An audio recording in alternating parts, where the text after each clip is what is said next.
और कई जिलों में ऐसा हुआ, बेंच डेस्क घोटाला हो, प्रीफैब का बहुत दिन से चल रहा था, अब उसका असली जो रूप है प्रीफैब भवन का सामने में आ रहा है। घोटालों को अंजाम देने के लिए उन्होंने आनन फानन में पत्र निकाला। 1 करोड़ रुपये खर्च हो रहे हैं, लगभग 1 करोड़ या उससे अधिक, लेकिन मात्र 90,000 लड़कों के लिए वो सिस्टम चलाया जा रहा है। थाली की खरीद हुई, 70 रुपये की थाली है और 140 रुपये में खरीद की गई। मंत्री माननीय विजय चौधरी जी थे, उन्होंने भी कोई कार्रवाई। निश्चित रूप से ये सब ऐसे किया जा रहा है जैसे लगता है उनके घर का पैसा है। अब आप सिलाया कपड़ा देंगे, फिर उसमें घोटाला होगा, गुणवत्ता का घोटाला होगा, कपड़े अच्छे नहीं रहेंगे। अब अधिकारियों को भी देख लीजिए, वो कितने डरे हुए हैं। अधिकारियों का समूह तो रोज गाली सुनता होगा।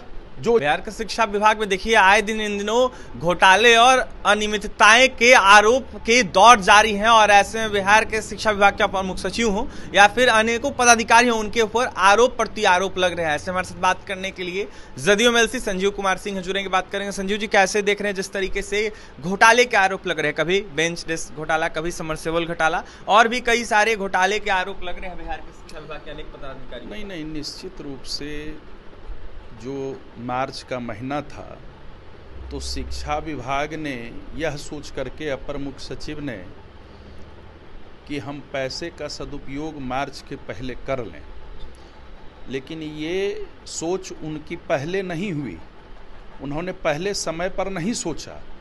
लेकिन आनन फानन में घोटाले को अंजाम देने के लिए मैं स्पष्टतः कह रहा हूँ, घोटालों को अंजाम देने के लिए उन्होंने आनन फानन में पत्र निकाला। और राज्य के कई जिलों से ये सूचना आई जो कि बेंच डेस्क स्कूल में नहीं गया, लेकिन वेंडर ने पैसा उठा लिया। थाली की खरीद हुई, 70 रुपये की थाली है और 140 रुपये में खरीद की गई। और जिस प्रक्रिया से खरीद की जानी चाहिए था, क्रय किया जाना चाहिए था, उसको किनारे करके बहुत सारे जगह जिला कार्यक्रम पदाधिकारी ने, मुझे तो लगता है भागलपुर में ये मामला जिलाधिकारी के भी संज्ञान में गया है, वो विभाग के भी संज्ञान में आया होगा। और कई जिलों में ऐसा हुआ, बेंच डेस्क घोटाला हो, प्रीफैब का बहुत दिन से चल रहा था, अब उसका असली जो रूप है प्रीफैब भवन का सामने में आ रहा है। कोई उसमें कुछ नहीं है, मतलब उससे अच्छी अगर ढलाई वाली मकान बन जाती, पक्का मकान बन जाता, तो मुझे लगता है उससे कम पैसे में होता।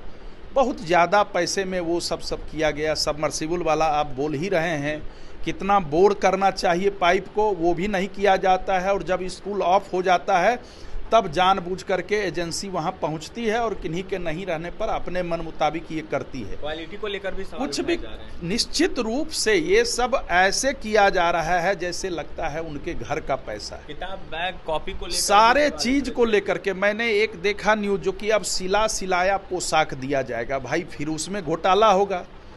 आप बहुत तरह के बच्चे होते हैं, सबके अपने अपने साइज होते हैं, शरीर के आकार होते हैं। अब आप सिलाया कपड़ा देंगे, फिर उसमें घोटाला होगा, गुणवत्ता का घोटाला होगा, कपड़े अच्छे नहीं रहेंगे, कपड़े सटीक रूप से जो उसका फिटिंग होना चाहिए वो नहीं होगा। मसलन कहीं न कहीं, जैसे उस समय विश्वविद्यालय में, महाविद्यालयों में अतिथि शिक्षकों की नियुक्ति थी, तो वो गिट्टी और बालू और छड़ बेचने वाले को एजेंसी बना दिया गया, जो कि वही अतिथि शिक्षकों की नियुक्ति करेंगे। उसी तरह से उच्च माध्यमिक में किया गया। मतलब आनन फानन में आपको एक नई बात मैं बताता हूँ। अभी एक पत्र निकाला डायरेक्टर सेकेंडरी ने, और अपर मुख्य सचिव ने यह निर्णय लिया, जो कि जो 10th क्लास उत्तीर्ण हुए हैं वो उसी विद्यालय में वो 11th में एडमिशन लेंगे। मतलब कहीं कोई एडमिशन 11th में नहीं लेंगे, जिस विद्यालय से उत्तीर्ण हुए हैं वहीं पर लेंगे। और अगर कहीं कोई लेना चाहते हैं तो डीओ से वो काउंटर साइन करवाएंगे। मैं एक बहुत बड़े घोटाले की तरफ आपको कह रहा हूं, जिस पर किन्हीं का संज्ञान नहीं है। अभी 11th और 12th में, मतलब इंटरमीडिएट की कक्षा में OFSS सिस्टम से एडमिशन होता था, ऑनलाइन एडमिशन होता था। अब ये सिस्टम ले आने पर, OFSS सिस्टम ले आने पर आज आप पत्र निकाल रहे हैं जो कि उसी विद्यालय में 11th में एडमिशन लेंगे, तो आज वह OFSS में, उस सॉफ्टवेयर में, उस सिस्टम में करोड़ रुपया खर्च हो रहा है। और बिहार विद्यालय परीक्षा समिति ने क्रमशः 2 बार विज्ञप्ति निकाली, ऑनलाइन आवेदन भी लिया, और तीसरी बार विभाग ने एक पत्र लिख करके उसको बदल दिया, उस प्रावधान को बीच में ही उस प्रक्रिया को बदल दिया। अब आपको आश्चर्य होगा, जो कि सिर्फ 90,000 लड़के, मुझे लगता है थोड़ा कम और अधिक हो, लेकिन लगभग लाख से कम लड़के हैं जिसके एडमिशन के लिए ये OFSS सिस्टम चलाया जा रहा है। और इस सिस्टम पर 1 करोड़ रुपये खर्च हो रहे हैं, लगभग 1 करोड़ या उससे अधिक, लेकिन मात्र 90,000 लड़कों के लिए वो सिस्टम चलाया जा रहा है। ये क्या है? आखिर बिहार विद्यालय परीक्षा समिति अगर ये कर रही थी तो आपने तो ये कहीं ना कहीं वो नहीं हो और सहजता पूर्वक लोग नामांकन नहीं करा सकें। इसके चलते क्या हुआ? इंटरमीडिएट जितने भी एफिलिएटेड थे, अनुदानित थे, गैर अनुदानित थे, किसी में एडमिशन नहीं हो सकेगा। और DO के यहाँ अगर घूमेंगे प्रति हस्ताक्षरण के लिए तो वहाँ उगाही होगी। कौन बच्चे जाएंगे दौड़ करके, किनके अभिभावक जाएंगे वहाँ दौड़ करके? तो कुल मिलाकर के ये घोटाला दर घोटाला और नए नए नियम और कानून बनाने से मुझे लगता है पूरे शिक्षक समाज को तो छोड़ दीजिए, उनका एक अलग वाकया है, लेकिन छात्र छात्राएं और उनके अभिभावक भी पूर्णतः असहज हो गए हैं।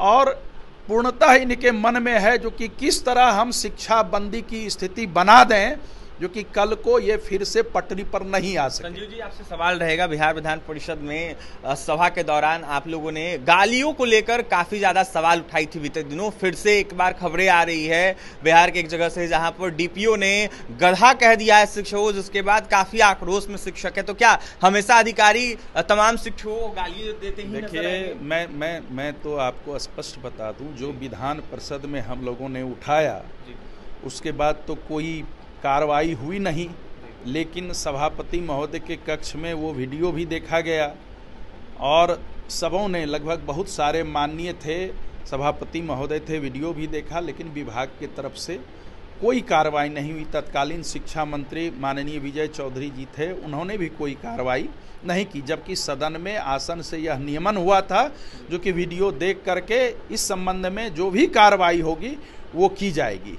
और उप मुख्यमंत्री जी का भी सदन में वक्तव्य इस संबंध में आया था। अलबत्ता इस संबंध में वैसे पदाधिकारियों पर ही कार्रवाई कर दी गई जिनके स्तर से ये कहीं ना कहीं वायरल हुआ था। अब अधिकारियों को भी देख लीजिए वो कितने डरे हुए हैं। अधिकारियों का समूह तो रोज गाली सुनता होगा, जो स्थिति है, और वो लोग नहीं लड़ रहे हैं।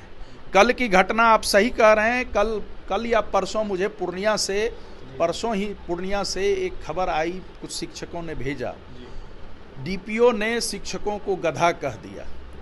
अब भाई सबसे बड़ी बात है, कोई भी अगर पढ़े लिखे हैं, खास करके जो पदाधिकारी बने हैं, तो वो तो किन्हें न गुरु के माध्यम से ही पढ़े लिखे हैं, और वे वैसे ही शिक्षक समूह को वो गधा कह रहे हैं।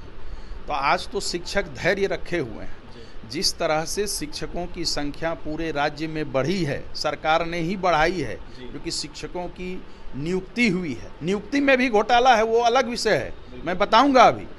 लेकिन शिक्षक अपनी सब्र अगर खो देंगे तो वैसे DPO या DO या कोई भी पदाधिकारी या प्रखंड शिक्षा पदाधिकारी, ऐसे कई पदाधिकारी हैं। भागलपुर में भी एक DPO है और वो गाली देने के क्रम में उन्होंने हाथ भी उठा दिया तो उनको मार भी लग गई। तो ऐसे अगर सब्र खो देंगे शिक्षक, अगर आप गाली देंगे, अगर आप इडियट कहेंगे, आप अगर गधा कहेंगे, तो आखिर शिक्षकों का, किसी भी मनुष्य का एक सब्र होता है, एक सब्र की सीमा होती है। और जब वो सीमा टूट जाता है तो फिर कुछ भी अनहोनी हो सकता है। आप कह रहे हैं, नियुक्ति के बारे में कह रहे थे, शिक्षक मैं ही कह रहा था, सरकार ने इतनी नियुक्तियां करवाई। नियुक्ति के बारे में आज अगर जांच हो, मुझे लगता है ये बहुत बड़ा घोटाला है। राज्य के सभी जिलों में जितने स्वीकृत पदबल हैं उससे अधिक शिक्षकों की नियुक्ति की गई है। ये तो सीधे सीधे राजस्व को क्षति पहुंचाती है। और मैं सवाल उठ रहा है एकदम, ये मैं हम लोग ये सदन में भी प्रश्न रखेंगे मैं अभी उसका डेटा ऊपर कर रहा हूँ। सभी जिले में जो वहाँ से वैकेंसीज मंगाई गई थी उसके अतिरिक्त भी शिक्षकों को नियुक्त कर दिया गया है, और नियुक्ति करने के बाद उतनी हड़बड़ी में इन लोगों के द्वारा, पदाधिकारियों के द्वारा, बिहार लोक सेवा आयोग और शिक्षा विभाग के पदाधिकारियों के द्वारा नियुक्ति की गई, और आज ये बता रहे हैं ये नियुक्ति गलत है, वो नियुक्ति गलत है। तो भाई कैसे आपने किया? आप क्या, कौन से पदाधिकारी आप हैं? क्या आपको दिमाग नहीं है? क्या आप सोच करके नहीं चलते हैं?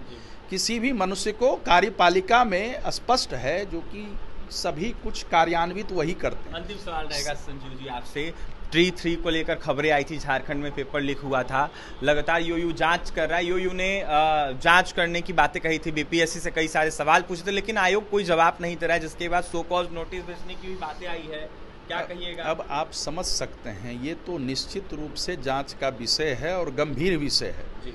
अगर इस तरह से लीक होगा तो मुझे लगता है कोई भी लड़के हैं, कोई भी युवा हैं, कोई भी परीक्षा देते हैं, तो मुझे लगता है उनकी महत्वाकांक्षा जो होती है, हम ये बने वो बने, उनके बीच में ही हत्या हो जाती है, महत्वाकांक्षा की हत्या हो जाती है। तो ये सब तो रुकना नहीं चाहिए। इसमें सरकार को आगे बढ़ करके एक ऐसे सक्षम एजेंसी से जांच करवाना चाहिए और दूध का दूध और पानी का पानी करना चाहिए। देखिए, जांच की मांग कर रहे हैं संजीव सिंह, ऐसे में कई सारे घोटाले को लेकर सवाल खड़ा कर रहे थे। यह साफ कहते हुए नजर आ रहे थे कि एक दो घोटाला नहीं, दर्जनों घोटाले हैं, और इसको देखते हुए सरकार को संज्ञान लेना चाहिए और उन अधिकारियों पर कार्रवाई करनी चाहिए जिन्होंने घोटाला किया है। तो फिलहाल जांच एजेंसियों को देखते हुए अच्छे से जांच की मांग कर रहे हैं। तो वहीं क्या कुछ कहते हैं एमएलसी संजीव सिंह, आपने सुना है। और भी तमाम खबरों के लिए बने रहे हमारे साथ। कैमरे के हमारे सहयोगी विकास में बहुत बहुत धन्यवाद।